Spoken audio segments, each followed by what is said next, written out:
Welcome back to Our Community. Susie Thomas visiting with Darlene Moss here on Our Community. All right, one of the issues that is near and dear to both of our hearts is the pro-life issue, and you've been so very active. Talk to me about it. Well, the pro-life issue was a real challenge for me. To my husband, one day he said, God has told me to stand up for the unborn. And I said, okay. Well, he told him. He didn't necessarily tell me, And so, but as you know, I'm praying for my husband and I'm fitting in with his plans, God's plan for him. And so I started really thinking about this because I know there was a lot of sensitivity for women about the issue of abortion. And I was so challenged by the sensitivities of women that I was concerned to really step out. But one time we did a women's conference, and I saw women on the floor crying over their babies that they had lost to abortion. I don't know if there's enough tissue to give to the people who have aborted or gone into that situation. Yes. It's my heart goes out. They had no way out. Exactly. Right, and they felt there was no choice. It wasn't about choice. Right. They felt like they had no choice. Yes. But I looked at the whole thing and I said, why shouldn't we speak out before they do it? Because so many people have been hurt from it. And I had one friend who actually was able to get pregnant again after she had an abortion. And it almost devastated her entire life. And she went to adopt, and that was her whole life, was just getting an adoption because she could never have a child. And then there's others that I know of that I don't know too many people. Almost, I would say one out of all the people I knew that had an abortion said they were glad they had the abortion. But the real truth is, in the African American community, that it was after Roe v. Wade in 1973 that we started having abortions en masse. And a lot of people don't want to admit this. We don't talk about it. It's a shameful thing. It's a point of shame. So who wants to talk about things that are shameful? We don't. Yes. But the point is that we really have to face up to it. The ones that I know who have gone through healing, post-abortive healing, they are so free. And it's just amazing. And we have that right here in our city with Pregnancy Choices. Yes. We do have a post-abortive healing weekend and various ways of counseling, regular classes, yes.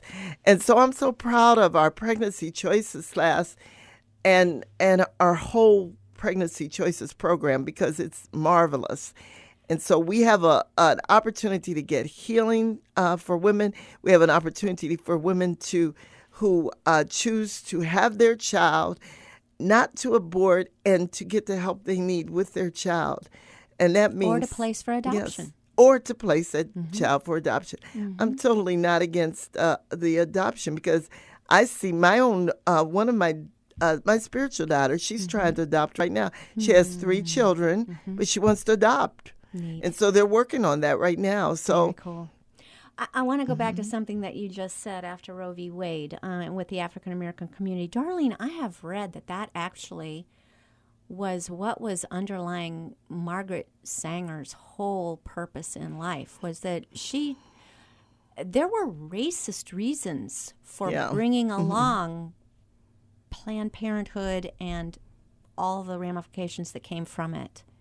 Right. Your thought on yes. that? The eugenics. She was into eugenics, just like Adolf Hitler.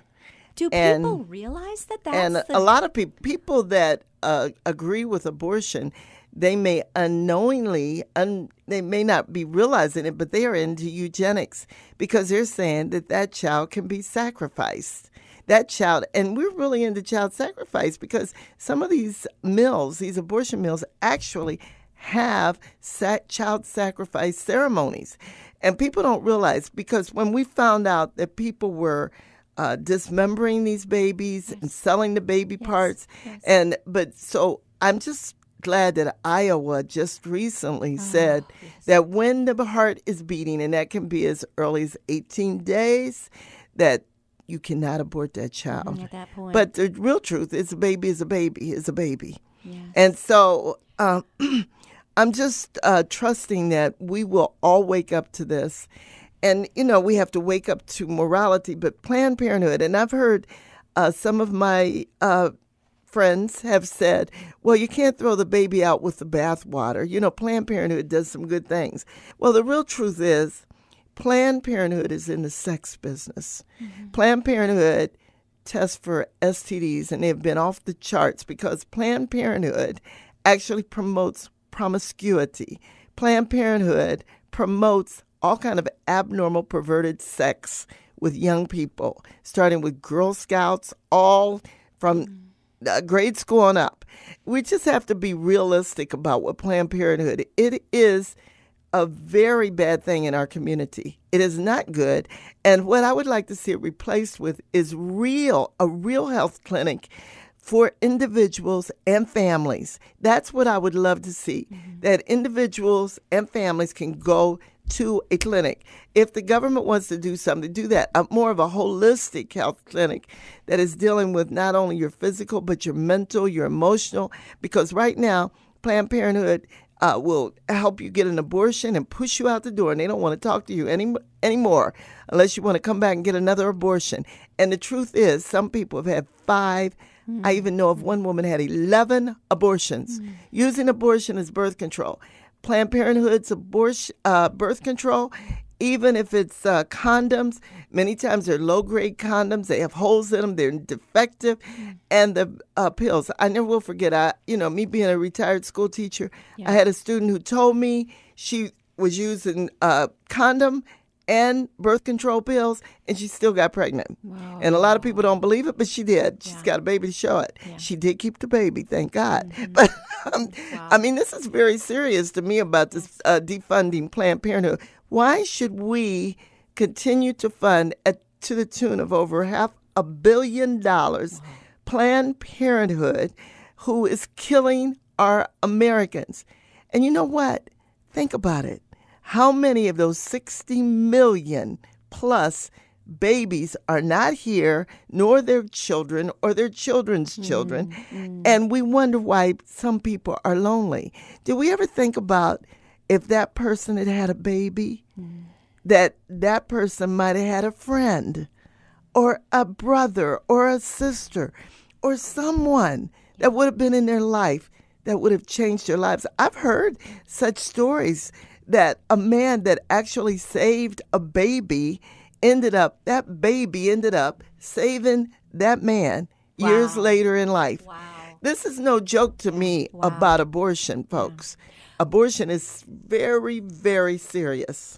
Well, and it's interesting. We recently in the news saw something from like the 15th century. It was going way back, that had been in Peru, and they uncovered a mass grave where there had been child sacrifice, and they said it was the largest exhibit of child sacrifice taking place in the ancient world, and it was horrifying. And the descriptive adjectives used were horrifying. A horrible event took place at this point in time, and I happen to think, what are we doing today? How is that different than what we're doing today? Right. Well, they uncovered a bunch of fetuses, many, many, many, out in California, because California doesn't even do the numbers. We don't even know how many babies are being aborted out in California. And they said, but the majority of those babies were obviously black. And that is very challenging to all of us. Yes. It should be. And, of course we need more morality. Of course we do.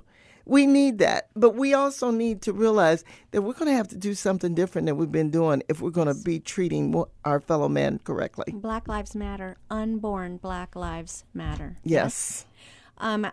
Exactly. Whew. Okay. Let's just let that all soak in for a second. Darlene, what do we do? And before we go on, I do want to say, you mentioned about going to Planned Parenthood for things like STD, STI testing. Let's just let everyone know, you mentioned Pregnancy Choices earlier.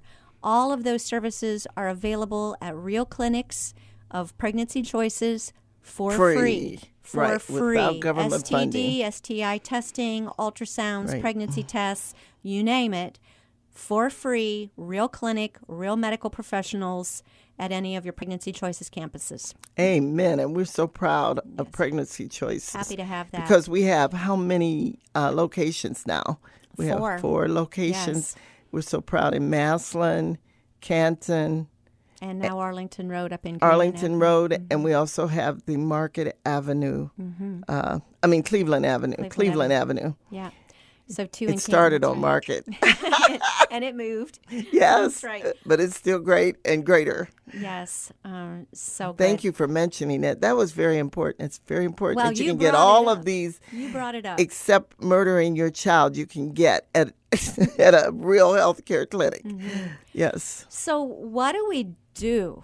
What do we do? As I remember you saying, I hope it's okay if I quote you, that when you had first met Jill Taylor from Pregnancy Choices, and she was talking to you about, let's get the word to the Black community about these pro-life issues. And I remember you said, "Oh, we don't do that to our babies." Right. Do you remember that? Yes, that was many years ago, and we were in the Lifeline because my husband had always been involved with Pregnancy Choices. It was Pregnancy Support Center at the time, Right. and we always did the Lifeline out at Belton Village. We'd always stand for life, and Life Chain it was called. And so Jill happened to be in the area I was, and she said, you need to let's talk about abortion in the Black community. And I said, oh, we don't do that. And I just realized how much I was in denial of it. I didn't realize it until she confronted me, though. And that's why we need to lovingly be willing to lovingly confront one another, because she said, well, come by my office tomorrow. That's what she said. And so she kind of walked away, a little ways away. And I stood there and I said, wait a minute. Do you know that in my mind, 5 people I personally knew had an abortion? And it really was so disturbing to me. I said, oh, my goodness, I know 5 people personally that had an abortion. Heartbreaking. And because it think of didn't those even lives. occur to me until she said that. Yeah. I'm thinking, we don't do that. But that's why I know that in many cases, we're on this great, what do they say, the long river called denial. And the long river in Egypt called denial. And we have got to come out of denial and just really say, what can we do to make our community better, our lives better, our friends' lives better, and whomsoever God chooses to put in our lives to help make all of our lives so much more loving and caring and generous. Perfect words to end on. Darlene Moss, thank you for all you do in our community. Thank you. Thank you, Susie, for all you do.